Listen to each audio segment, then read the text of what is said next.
श्री मधुसूदन साई जी,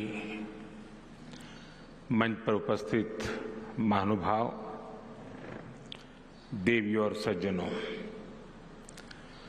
कर्नाटकದ ಎಲ್ಲ ಸಹೋದರ ಸಹೋದರಿಯರಿಗೆ ನನ್ನ ನಮಸ್ಕಾರಗಳು.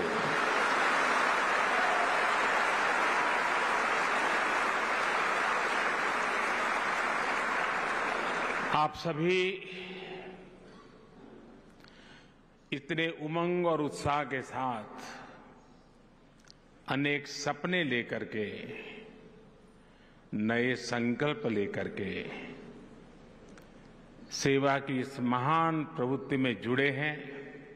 आपके दर्शन करना ये भी मेरे लिए सौभाग्य है.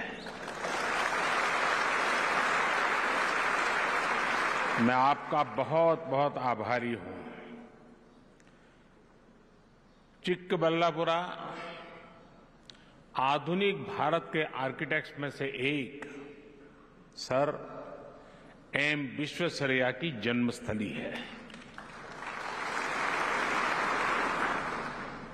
अभी मुझे सर विश्वेश्वरैया की समाधि पर पुष्पांजलि का और उनके म्यूजियम पर जाने का सौभाग्य मिला.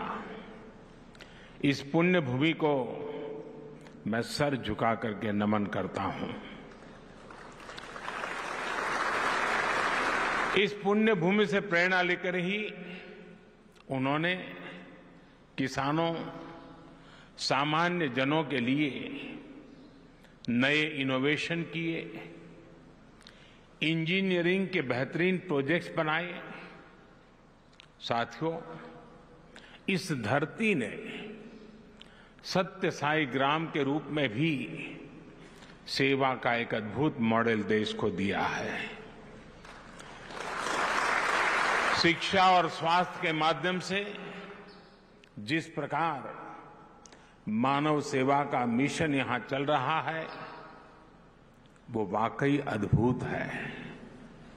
आज जो यहां मेडिकल कॉलेज शुरू हो रहा है, इससे ये मिशन और सशक्त हुआ है. Shri Madhusudan Sai institute of medical science and research हर वर्ष अनेक नए प्रतिभावान डॉक्टर देश की कोटि कोटि जनता की सेवा में राष्ट्र को समर्पित करेगा.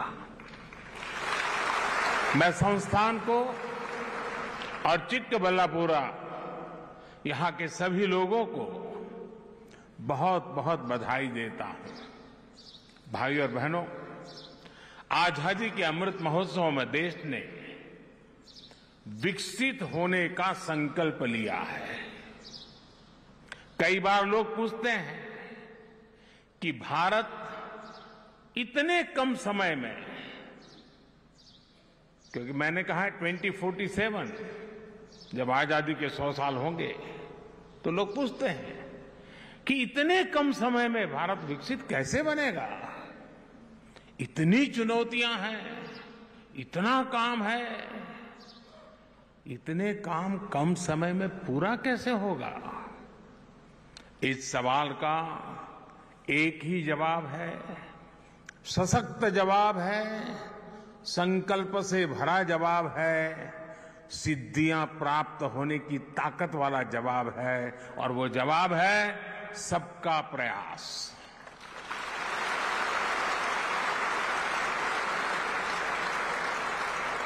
हर देशवासी के साझा प्रयासों से ये संभव होकर के ही रहेगा. इसलिए भाजपा सरकार निरंतर सबकी भागीदारी पर बल दे रही है. विकसित भारत के लक्ष्य की प्राप्ति में हमारे सामाजिक संगठनों की, धार्मिक संगठनों की भूमिका भी बहुत बड़ी है. कर्नाटका में तो संतों, आश्रमों, मठों की महान परंपरा रही है. ये धार्मिक और सामाजिक संस्थाएं आस्था और आध्यात्म के साथ साथ गरीबों, दलितों, पिछड़ों, आदिवासियों को सशक्त करती रही है. आपके संस्थान द्वारा किए जा रहे सामाजिक कार्य भी सबका प्रयास की भावना को ही सशक्त करते हैं। साथियों, मैं देख रहा था, श्री सत्य साई यूनिवर्सिटी का ध्येय वाक्य है योगः कर्मसु कौशलम, अर्थात कर्मों में कुशलता ही योग है। बीते 9 वर्षों में भारत में भी स्वास्थ्य सेवाओं को लेकर बहुत ईमानदारी से, बहुत कुशलता से कार्य करने का प्रयास किया गया है। देश में मेडिकल एजुकेशन से जुड़े अनेक रिफॉर्म्स किए गए हैं। इसे सरकार के साथ साथ जो दूसरे संगठन हैं, उनके लिए भी अस्पताल और मेडिकल कॉलेज खोलना अब आसान हो गया है। सरकार हो, प्राइवेट सेक्टर हो, सामाजिक सेक्टर हो, सांस्कृतिक गतिविधि हो, सभी के प्रयासों का परिणाम आज दिख रहा है। साल 2014 में हमारे देश में 380 से भी कम मेडिकल कॉलेज थे, लेस देन 380। आज देश में मेडिकल कॉलेजों की संख्या बढ़कर के 650 से भी अधिक हो गई है। इनमें से 40 मेडिकल कॉलेज एस्पिरेशनल डिस्ट्रिक्ट्स में बने हैं, जो जिले विकास के हर पहलू में पीछे थे, वहां पर मेडिकल कॉलेज बने हैं। साथियों, पिछले 9 वर्षों में देश में मेडिकल सीटों की संख्या लगभग दोगुनी हो चुकी है। आजादी के 75 वर्षों में जितने डॉक्टर देश में बने, उतने डॉक्टर अगले 10 साल में बनने जा रहे हैं। ये जो काम देश में हो रहा है, उसका लाभ कर्नाटका को भी मिल रहा है। कर्नाटका में आज लगभग 70 मेडिकल कॉलेज है।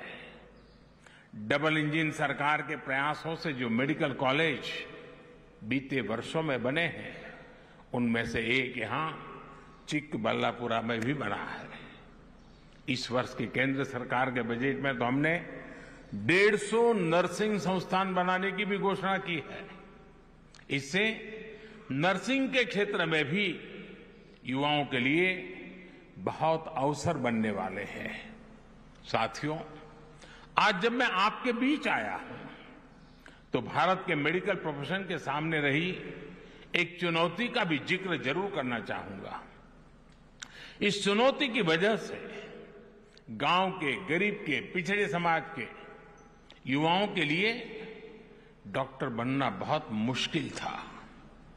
अपने राजनीतिक स्वार्थ के लिए, वोट बैंक के लिए कुछ दलों ने भाषाओं का खेल खेला, लेकिन सही मायने में भाषा को बल देने के लिए जितना होना चाहिए था उतना नहीं हुआ।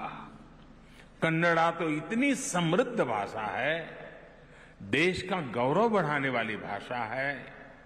कन्नड़ा में भी मेडिकल की, इंजीनियरिंग की, टेक्नोलॉजी की पढ़ाई हो, इसके पहले की सरकारों ने कदम नहीं उठाए।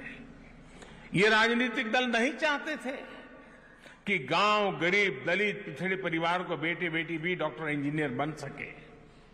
गरीबों के हित में काम करने वाली हमारी सरकार ने कन्नड़ा सहित सभी भारतीय भाषाओं में मेडिकल की पढ़ाई का विकल्प दिया है। भाई और बहनों, लंबे समय तक देश में ऐसी राजनीति चली है जहां गरीबों को सिर्फ वोट बैंक समझा गया, जबकि भाजपा सरकार ने गरीब की सेवा को अपना सर्वोच्च कर्तव्य माना है। हमने गरीब और मिडिल क्लास के आरोग्य को प्राथमिकता दी है। हमने देश में सस्ती दवाओं की दुकानें, जन औषधि केंद्र खोले हैं। आज देश में लगभग 10,000 जन औषधि केंद्र हैं, जिसमें से 1,000 से ज्यादा हमारे ये कर्नाटका में ही है। इन केंद्रों की वजह से कर्नाटका के गरीबों के हजारों करोड़ रुपए दवाओं पर खर्च होने से बचे हैं। साथियों, मैं आपको वो पुराने दिन भी याद कराने को कहूंगा जब गरीब इलाज के लिए अस्पताल जाने की हिम्मत नहीं कर पाता था। भाजपा सरकार ने गरीब की इस चिंता को समझा, उसका समाधान किया। आज आयुष्मान भारत योजना ने गरीब परिवार के लिए अच्छे अस्पतालों के दरवाजे खोल दिए हैं। भाजपा सरकार ने गरीब को 5 लाख रुपए तक का मुफ्त इलाज करने की गारंटी दी है। कर्नाटका के भी लाखों लोगों को इस योजना का लाभ हुआ है। साथियों, पहले हार्ट सर्जरी हो, नी रिप्लेसमेंट हो, डायलिसिस हो, ये सब भी बहुत महंगा होता था। गरीबों की सरकार ने, भाजपा की सरकार ने इनको भी सस्ता कर दिया है। मुफ्त डायलिसिस की सुविधा ने भी गरीबों के हजारों करोड़ रुपए खर्च होने से बचाए हैं। साथियों, हम स्वास्थ्य से जुड़ी नीतियों में माताओं बहनों को सर्वोच्च प्राथमिकता दे रहे हैं। जब मां का स्वास्थ्य, मां का पोषण बेहतर होता है तो पूरी पीढ़ी का स्वास्थ्य सुधरता है। इसलिए चाहे शौचालय बनाने की योजना हो, मुफ्त गैस कनेक्शन की योजना हो, हर घर तक नल से जल पहुंचाने की योजना हो, मुफ्त सैनिटरी पैड्स देने की योजना हो, या पौष्टिक खाने के लिए सीधे बैंक में पैसे भेजना हो, ये सब माताओं बहनों के स्वास्थ्य को ध्यान में रखते हुए किया जा रहा है। विशेषकर ब्रेस्ट कैंसर को लेकर भी भाजपा सरकार सतर्क है। अब गांवों में जो हेल्थ एंड वेलनेस सेंटर खोले जा रहे हैं, वहां पर ऐसी बीमारियों की स्क्रीनिंग का प्रयास हो रहा है। मकसद यही है कि शुरुआती दौर में ही बीमारियों की पहचान की जा सके। इससे माताओं बहनों के जीवन पर बड़े संकट को हम रोकने में सफल हो रहे हैं। मैं बोम्मई जी और उनकी टीम को बधाई दूंगा कि कर्नाटका में भी 9,000 से अधिक हेल्थ एंड वेलनेस सेंटर बने हैं। हमारी सरकार बेटियों को ऐसा जीवन देने में जुटी है जिससे वो खुद भी स्वस्थ रहे और आगे जाकर के संतान भी स्वस्थ रहे।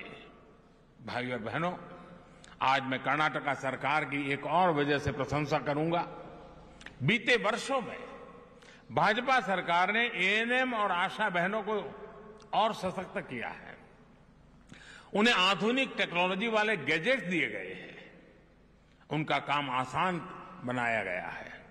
कर्नाटका में आज लगभग 50,000 आशा और एएनएम कार्यकर्ता हैं, लगभग 1 लाख रजिस्टर्ड नर्सें और दूसरे हेल्थ वर्कर हैं। डबल इंजन सरकार इन सभी साथियों को हर संभव सुविधाएं देने के लिए जीवन आसान बनाने के प्रयासरत है। साथियों, आरोग्य के साथ साथ माताओं बहनों बेटियों के आर्थिक सशक्तिकरण पर भी डबल इंजन सरकार का पूरा ध्यान है। ये धरती तो मिल्क और सिल्क की धरती है।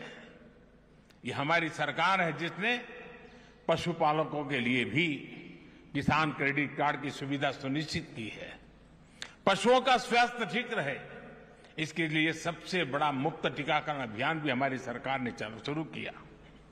इस अभियान पर 12,000 करोड़ रुपए खर्च किए जा रहे हैं। डबल इंजन सरकार का यह भी प्रयास है कि डेयरी कोऑपरेटिव में महिलाओं की भागीदारी और अधिक बढ़े। गांव में महिलाओं के जो सेल्फ हेल्प ग्रुप्स हैं, उनको भी सशक्त किया जा रहा है। साथियों, जब देश स्वस्थ रहेगा, जब विकास में सबका प्रयास लगेगा, तो विकसित भारत का लक्ष्य हम और तेजी से प्राप्त करेंगे।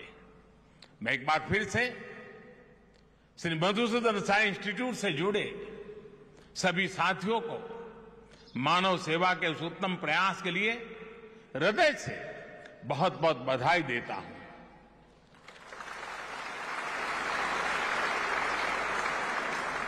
भगवान साईं बाबा से मेरा बहुत निकट संबंध रहा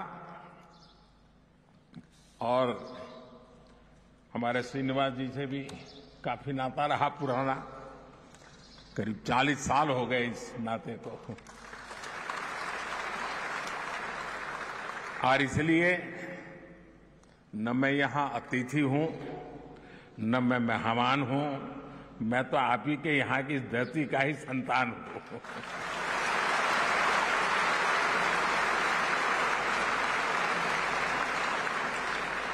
और जब भी आपके बीच आता हूं तो रिन्यू हो जाता है नाता, पुरानी यादें ताजा हो जाती है और अधिक मजबूती से जुड़ने का मन कर जाता है। मुझे यहां आमंत्रित करने के लिए मैं आपका पुनः बहुत बहुत आभारी हूं। बहुत बहुत धन्यवाद।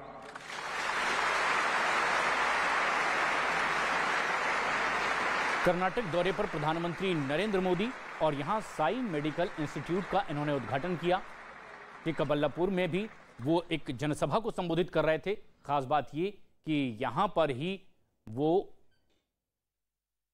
डॉक्टर मोक्षगुणम विश्वेश्वरैया की समाधि स्थल पर भी पहुंचे, उन्हें श्रद्धांजलि दी और ये वही जगह जो उनका जन्मस्थान माना जाता है। प्रधानमंत्री नरेंद्र मोदी ने यहां लोगों को संबोधित किया। साल नवंबर में ही रद्द की जा चुकी है। वो बीजेपी से विधायक थे। उन्नाव रेप केस में